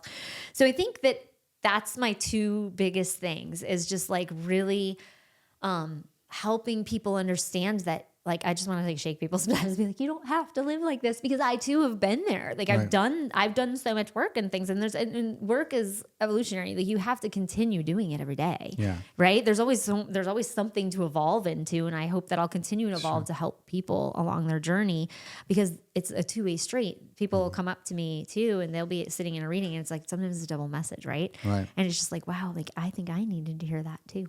Right. So of course. So it's magic. But yeah, mental health for sure is I just, like I said, I've been through quite a journey. I've had a lot of trauma in my life, which I'm grateful for. I thank it for it every day, because it definitely shifted me into who I am, and opened up so many dark spaces that cracked me open. Right. And led me to like this like powerful place, and I just hope to continue to be able to do that for people. So yeah, so it'd be a mixed bag between the two. I think that they're equal in my book. Like definitely, because the psychiatric mental health nurse in me is like in taking that doctorate. Ever since I was a kid, I wanted a doctorate behind my name. I don't know why, but and when I got it, it's so weird. That's the one thing I haven't posted on my wall yet. Wow. I have all these other like things and certifications, and I'm like, I achieved it, and I'm like, oh, okay. Wow. It's just like, all right, it's there. It's funny. It's like, okay, I don't need to post it though. Like, I feel like it's just like, okay, I hit the top of that mountain where I wanted to be. Yeah. I don't need to broadcast that, like, I don't know. I just feel like it's just something to add. I achieved that goal. Yeah. So I remember one more question I wanted to ask you. Yeah, So like please. if so there are a lot of people out there who think that someone like who is well versed in certain occult practices, can, and I'm sure that energetically this is possible, like we started to talk a little bit about this, but like, so for people who are very suspicious is one word, veering on paranoia. But like, let's say that there is, a person out there who has the capacity to both help people and, if they want to, manipulate people with their rituals and practices. Obviously voodoo comes to mind, and certain other.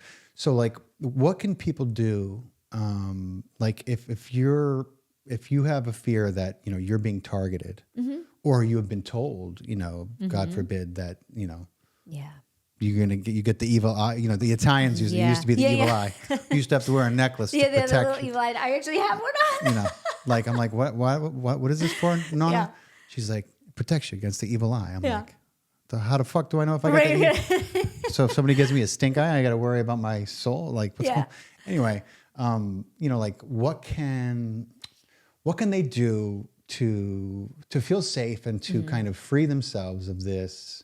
Because that could be a bird and a half. I mean, like, that's like a Stephen King novel going wrong. Of course. What can they do to both protect themselves and like rid themselves of this, any kind of power someone could have over them like that? Oh, gosh, yes. Standing in your own power first, and understanding, like, most people will go to mediums when they're not in a good space, right? I mean, they're seeking help most times, unless they've been there before and they're just like, hey, I want to talk to mom, and then I've had that. But really understanding that, like, I don't think most mediums, I know me alone, I'm never, so if anybody gets a spam email from me, you'll know it's spam if I'm saying, hey, I'm energetically feeling this, let me give you a reading. Right. No, like I feel like that's targeting someone, in my opinion. And maybe there's other mediums that do it, I don't know, but that I feel like that. Or if they're saying, hey, give me more money and I'm going to do this ritual for you and stuff like that. To me, I feel like check in with yourself first and be like, am I really feeling this? Like, what's my belief system? Right. Like, is this person being truthful? I mean, anybody can be manipulated. I've been manipulated myself, right? But it's but you really just have to know, like, pay attention to the signs, really, like, right? And just really energetically knowing, like, did you know about that before? That this like the voodoo stuff, like I had one lady actually tell me once years ago, I need to light all these candles and I need like $400 and some or whatever, and I was just like, no, right? And is this something that maybe you're supposed to spiritually clear yourself, right? Because a lot of our journey, if you're asking somebody else to bail you out of your boat, right? Bail yourself out of your boat. So sometimes maybe the best bet is to just cut it off. Yeah. No longer. But then, like, do you run the risk of becoming targeted when you could have avoided it. And it's the question, you know, like, I guess you got to feel into it. Feel into your gut. Like, listen to your gut. Listen to your body. Like, does it tense up? Like, when somebody's telling you, like, oh, this is what's happening and stuff. Like, are you second guessing it? Because if you're usually second guessing it, for me at least, that's a no. Like, okay, that's not. And also, like, okay, well, maybe even take a pause, right? Just pause. Like, and it's just no different than when we work with mental health. It's our trigger is reactions are from triggers, right? Right, of course. So if somebody's saying to you that, right? And then all of a sudden you're like, sit with yourself. Does that trigger you? Do you need a response to it? Right? Like, same thing when people like say something. So it's like, okay, was this where is this coming from? Like, tap into it, feel that feeling, like, and really, like, because you might get your own answer. Yeah. You might be able to clear it. Maybe this is a journey you have to go down, even if it's a really dark journey. Right. Might lead you to some pretty amazing places. It usually does. Yeah. Mm-hmm. Awesome. So for everyone listening on Spotify and iTunes, don't forget to write us a review. They go a very long way. If you enjoyed this podcast, we're trying to build our audience. We don't always talk about the most algorithmic friendly subjects, although this has been certainly an exception. We've stayed away from most things that could be considered controversial. So we got that going for us. But, you know, any comment or review, or if you want to drop us 5 stars, they go a long way and we appreciate them. If you're watching on YouTube, please share this video. Make sure you're subscribed. A lot of people who watch the videos aren't subscribed. If you want to check out our Patreon page and support me and this podcast, we would love to have you. We're building a community of truth-seeking spiritual warriors who, and there's a lot of cool perks and great personalized merchandise for people who are interested in supporting. So check that out as well. And Andrea, thank you so much for coming to, this has been awesome. You know, I'm going to have to like call you and have a session. Yes, do it. Let's do it. Just a personal session. But I love it. Thank you. Thank you so much. You're very welcome. And tell your husband I said thanks for letting you come down. Absolutely. I appreciate it. Awesome. Thanks everyone. You take care. We'll see you next week. Thank you.